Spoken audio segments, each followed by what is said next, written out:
Kegiatan BIMTEK akreditasi melalui Sispena yang diikuti puluhan guru PAUD di wilayah Bogor Utara ini bertujuan untuk memperoleh gambaran kinerja sekolah sebagai alat pembinaan, pengembangan, dan peningkatan mutu, menentukan tingkat kelayakan suatu sekolah dalam penyelenggaraan pelayanan pendidikan.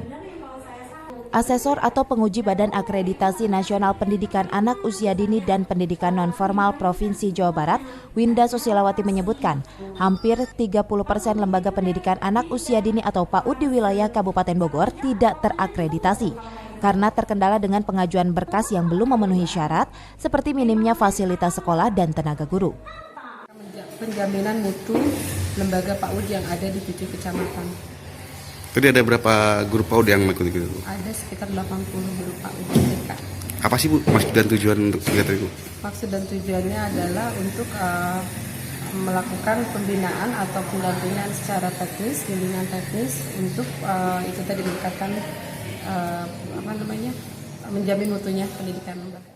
Dengan diadakannya BIMTEK tersebut diharapkan selain meningkatkan mutu guru, namun lembaga PAUD juga bisa memiliki sekolah berstandar akreditas.